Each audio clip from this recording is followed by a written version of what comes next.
আসসালামু আলাইকুম। চলে আসলাম সীমাজ ডেইলি ব্লগে। তো একটা বৃষ্টি, একটা ঝড়, তারপর হচ্ছে আবার গরম।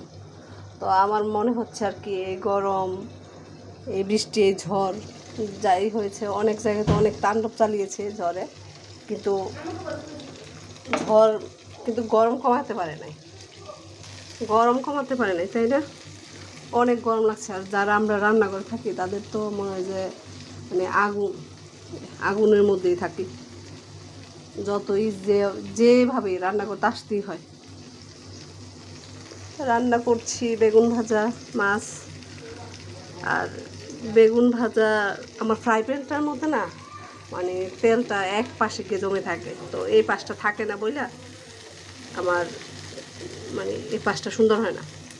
ডিম করলেও এক পাশে গিয়ে একদম মাছের আকৃতি হয়ে যায়। কী যে অবস্থা হয়, নাকি চুলার কারণে কে জানে।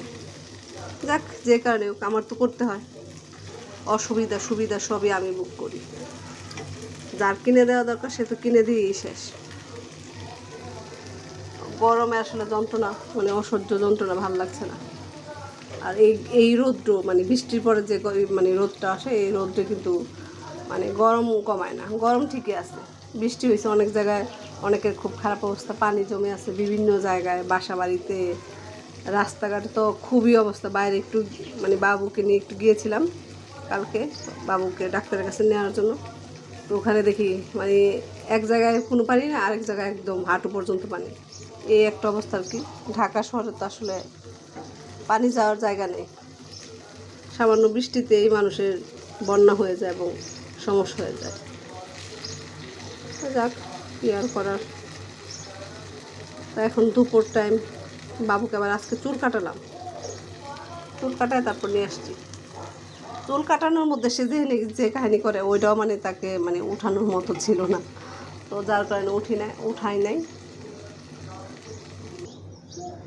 তো আমার রান্না তো এখন শেষের দিকে, কিন্তু আমি আমার দুই ছেলে তারা খেয়ে ফেলছে। ছোটো ছেলেকে খাওয়াবো, তো বড় ছেলে বলছে আম্মু আমাকে দাও, আমিও খেয়ে ফেলি।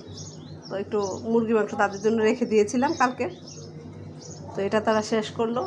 আবার পরে মাছ দেখাবে। ছোটো ছেলেকে আবার মানে ডাক্তার বলছে কিছুক্ষণ পর পর অল্প অল্প খাওয়ানোর জন্য, কারণ সে বেশি খেতে পারে না। অসুখে তো তার এমনি শেষ করে দিছে, তার খাবারের একেবারেই রুচি নাই। তো তাকে মানে খুবই অল্প পরিমাণ একটু একটু পর পর আর কি খাওয়াতে হয়। দোয়া করবেন যাতে তার মুখের রুচিটা ফিরে আসে।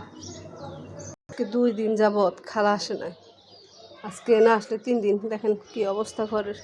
তো আমি বারান্দা পরিষ্কার করি নাই, বাকি সবই পরিষ্কার করছি। বারান্দা পরিষ্কার না করার একটাই কারণ বারান্দা বৃষ্টি হবে, পানি হবে, যার কারণে আবার আর কি আবার ময়লা হবে।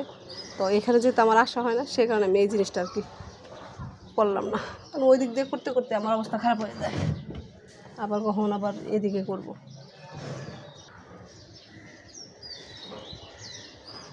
ছাদে দিলে কাপড়টা শুকায় যেত, আমি ছাদে দেই নাই বলে সেও ছাদে দেয় নাই। বৃষ্টির দিনে একটু শুকায় গেলে একটু ভালো না, কি করবে। আমি যদি দিয়ে আসতাম তাহলে আবার এতক্ষণে শুকায় যেত, তো আমি কোনো কারণে যেতে পারি না। রান্না শেষ, এখন মোছামুছি করবো, সব কিছু আর কি গোছাতে হবে।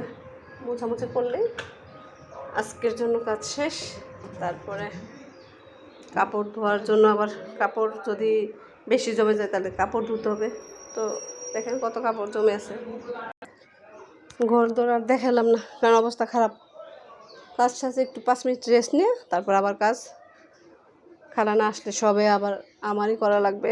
আমি খালার জন্য কাজ জমায় রাখি না, এটা করবে না, এটা করলে নিজের উপর বার্ডেন হয়ে যায়, অনেক প্রেশার পড়ে যায়।